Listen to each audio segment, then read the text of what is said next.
Thanks, guys. It's great to be here, and it's always great to come to ODSC. These are like my people, so love you guys. It's great. So I'm gonna switch. So David's talk is so good, right, and is very future-looking and very sort of the epitome of innovation. I'm gonna come back to things that are very, very pragmatic. And so I spend most of my time helping large companies manage their data as a strategic asset and turn that into business value in some way, shape, or form.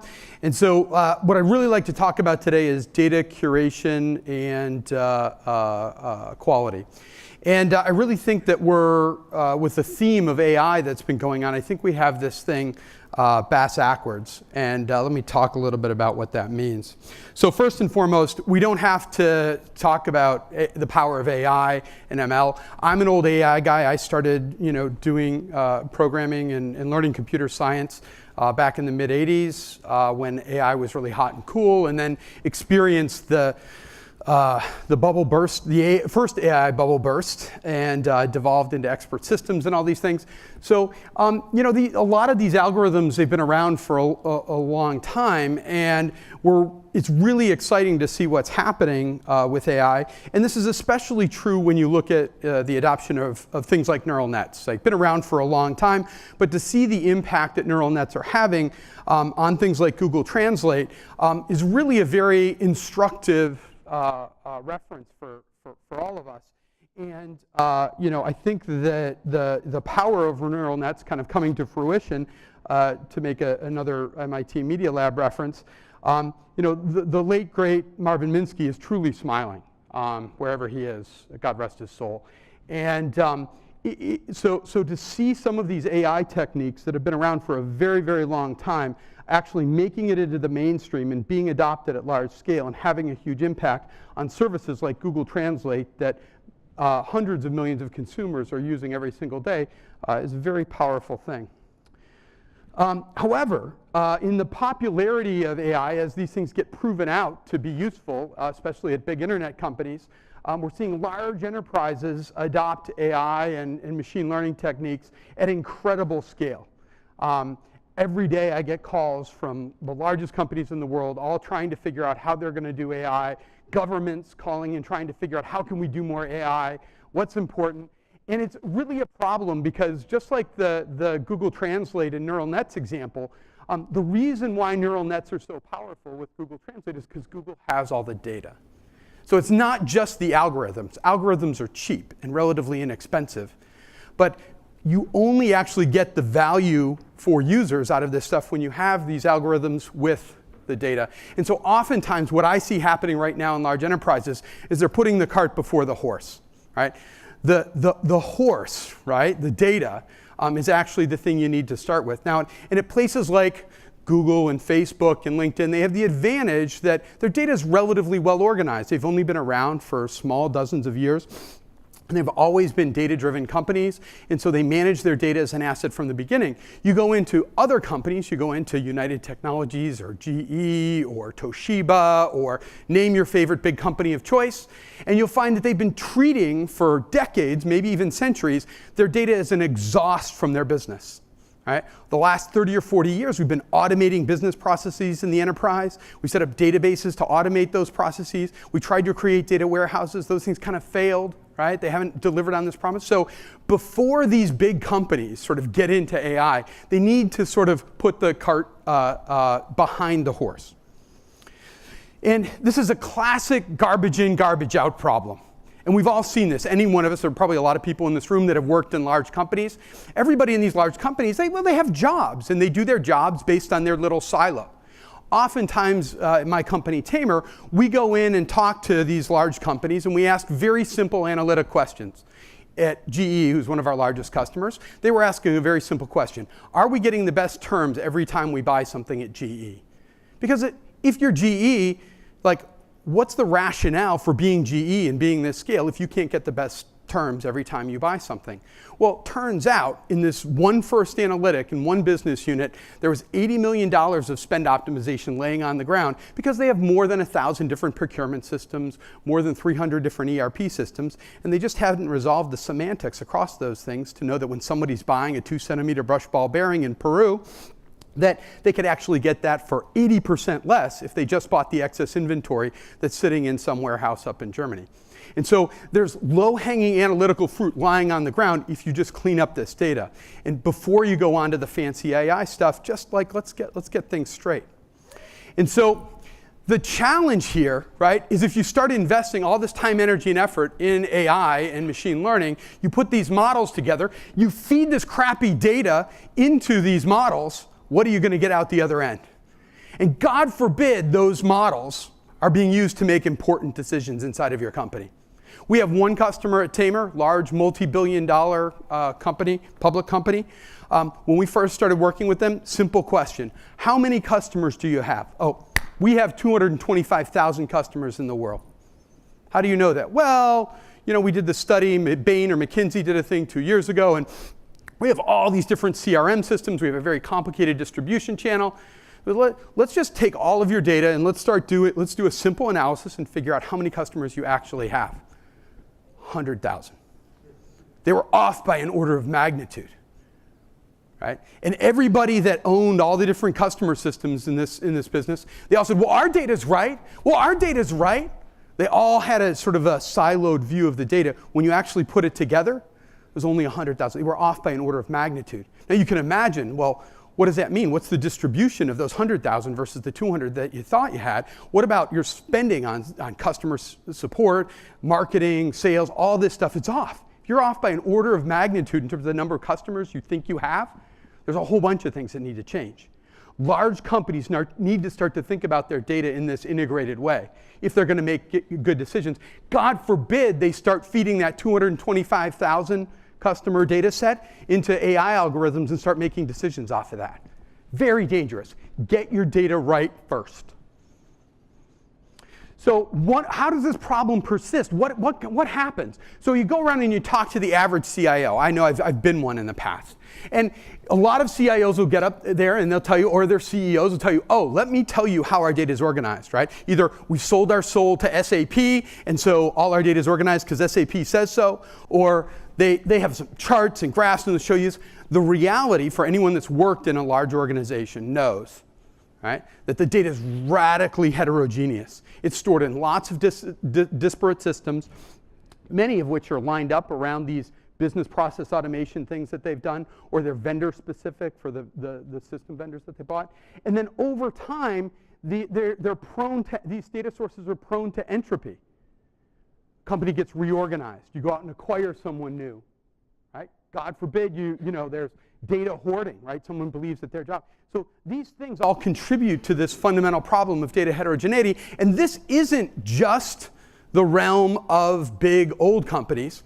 One of my good friends went to work as a newly minted data scientist back at Facebook, and I don't know, it was 3 or 4 years ago.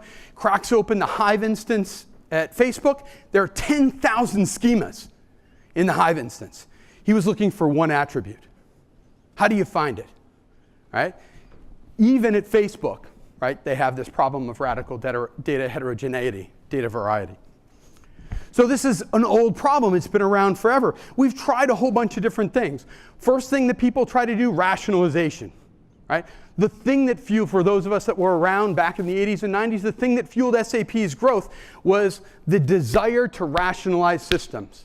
They had most companies had all these disparate ERP-ish kinds of systems. They wanted one place where they could go to have all this stuff. Now you go to a place like SAP and they've got 50 or 60 SAP instances, right?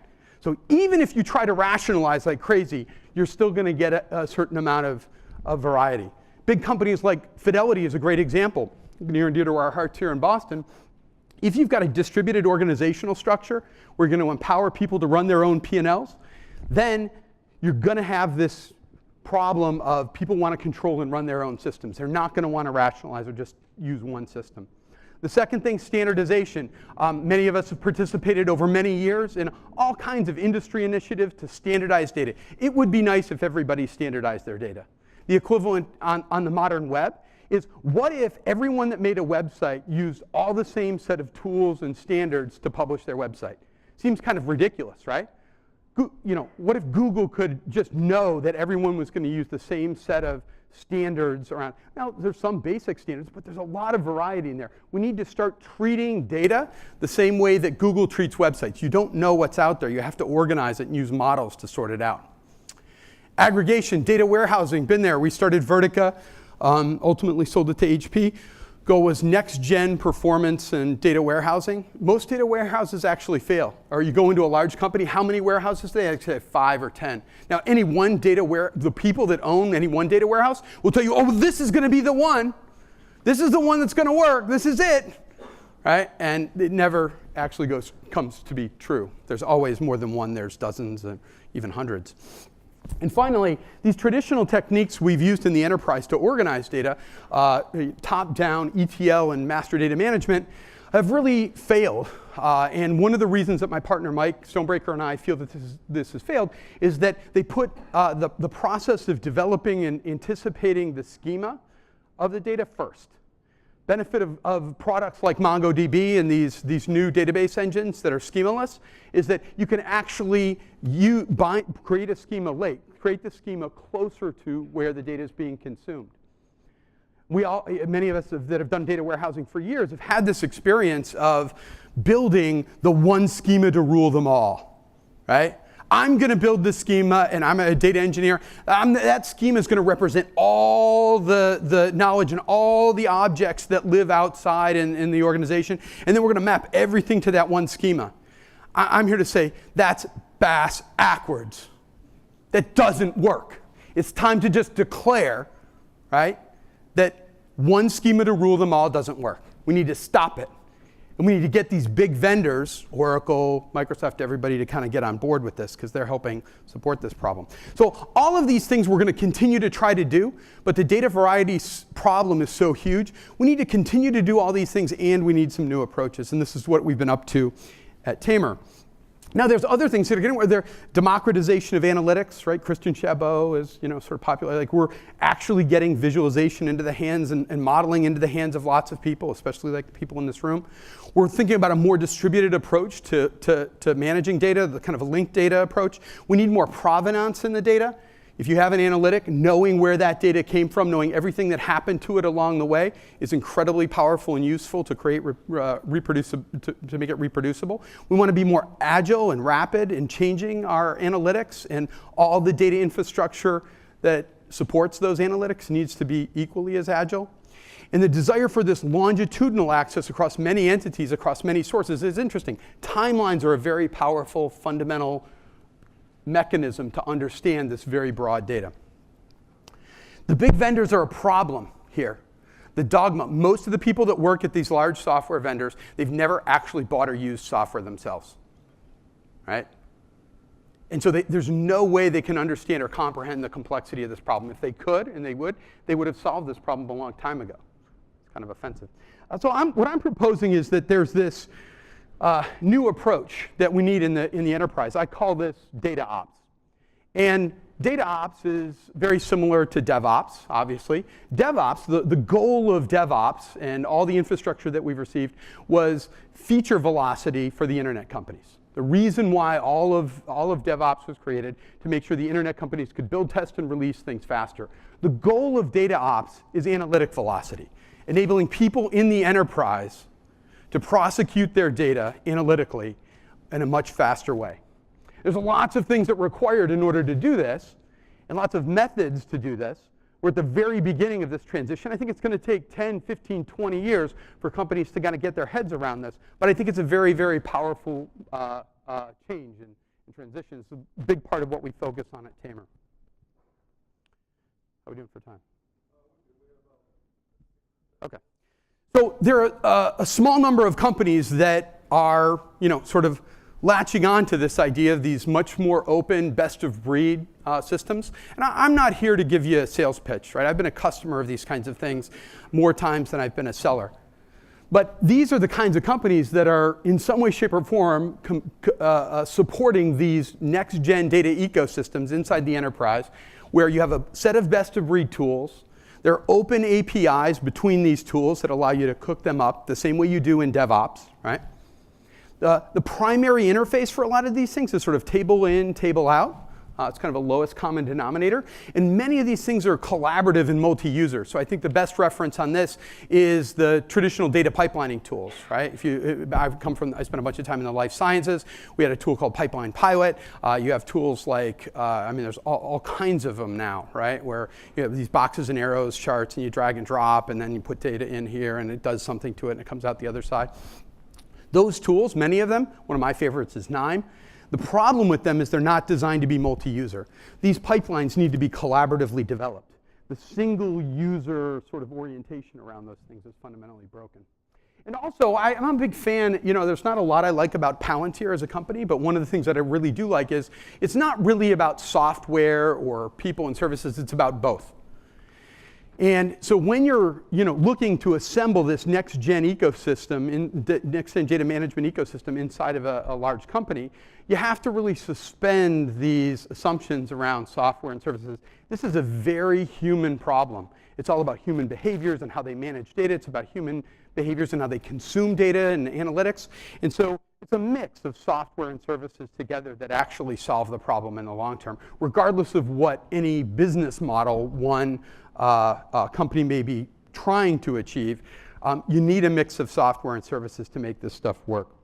At Tamer, we've built some stuff. My partner Mike and I, we do this. We publish a paper, and then we build a company, and the company gets patents, like the one we've got on data curation. But let me just go back and refer to this problem at GE. Remember, their challenge was, are we getting the best terms every time we buy something at GE? And that really kicked off a process of bringing together all of their information about their suppliers, their parts, and a lot of their logistics. And that one analytic, right, that in the initial round with one business unit, saved them $80 million in spend optimization on their direct spend.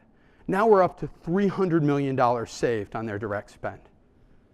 Right? And so we can talk about the business value of data science and data engineering all we want, but when you can measure it this tangibly and this easily, we did this in a couple of years with the folks at GE. Right? There's low-hanging analytical fruit in the enterprise if we just organize the data better. There were no fancy predictive models required, as cool as that stuff is and as much as I love it. All we did was take these 1,500 plus sources and make sure that the semantics for that data were aligned so they could make better decisions about what they were going to buy and from who. Now we're doing the same thing on the customer side and all the different key entities inside of their company. Very powerful stuff when you start to take this next-gen data ecosystem approach to managing data in the enterprise. So we see this in a lot of our customers at Tamer, where once they put the horse in front of the cart, they almost can't keep up. The quality of the data creates these analytic outcomes, and they're so compelling that they have to act on them right away. Right? So if you put your data first, clean up your data, organize your data, and then apply these analytics and these next-gen AI techniques, that's where there's mojo and there's power. And that's really what is happening at Google and Facebook and LinkedIn. It doesn't take them as much effort to organize their data and clean their data up because they kind of started from a green field, right? But if we want to make this mainstream and do this, we have to organize our data first. And this is a big part of what we try and do at Tamer. Okay, so I think that's pretty close on time. All right, maybe take a few questions if there are any. Questions? Yeah. Hey, so when you go and organize somebody else's data, Yeah, so I think this is a really, so first, there is no right. There are many versions of right. And we believe that there's variety, not only in terms of how the data is organized from the perspective of the sources, but we think there's variety also in terms of how it's consumed. And so one of the capabilities in the Tamer system is to customize the way that these derived data sets are generated so that they match the semantics of the desired analytic. And so this is sort of a natural outcome of the democratization of analytics and everybody having a copy of Qlik or Tableau or Spotfire, is that now when those people consume data, they're going to have idiosyncrasies Now we see one of our partner companies, Trifacta, and companies like Alteryx are sort of making it possible to self-service the preparation of that data. We think that's very complementary to the kind of broad data prep that we do. We just make it easier and more reliable when you go to use a tool like Alteryx or Trifacta, that the data is already kind of pre-mastered in some way, shape, or form. And you can kind of tweak what the semantics in that master look like. Yeah. Is that good? Thank you. Yeah, there's another question here somewhere? Yeah.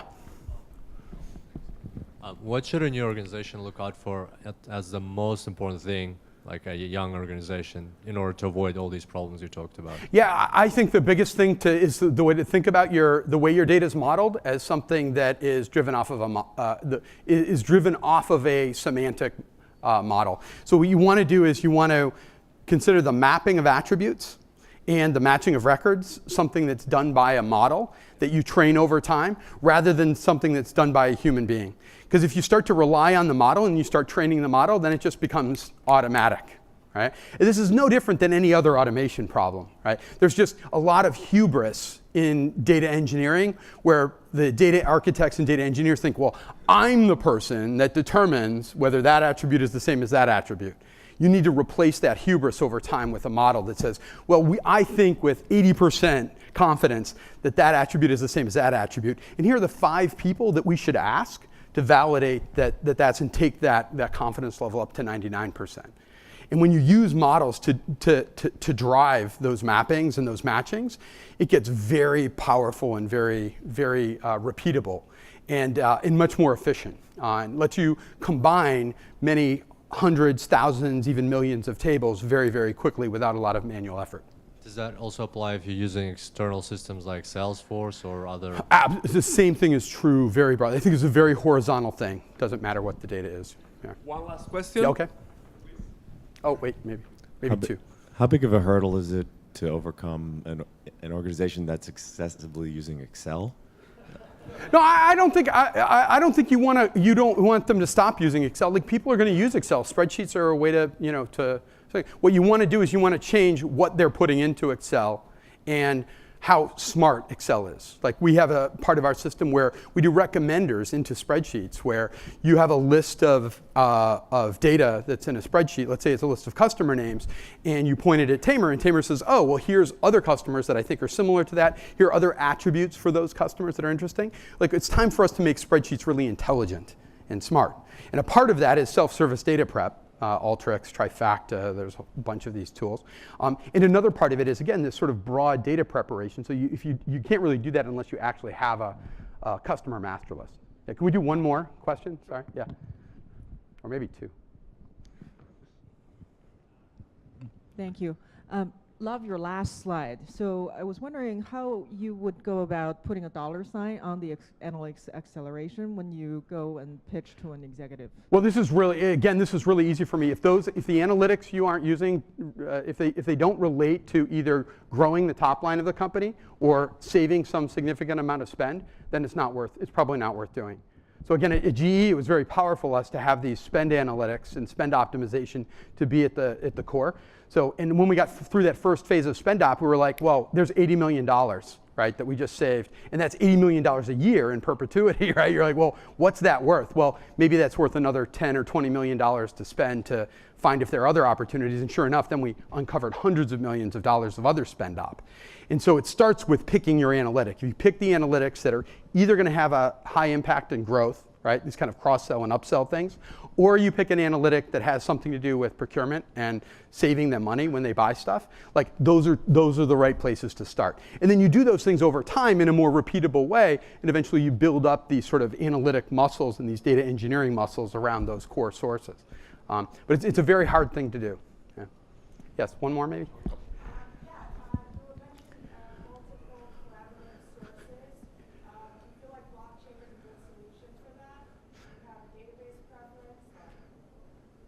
I think that I believe in heterogeneity of databases and sources. I think blockchain is really interesting. There's going to be a lot of cool things, but it's a bit like, for me, it's a bit like AI, right? Like it's another form of thing where people are going to store data and use it to manage data.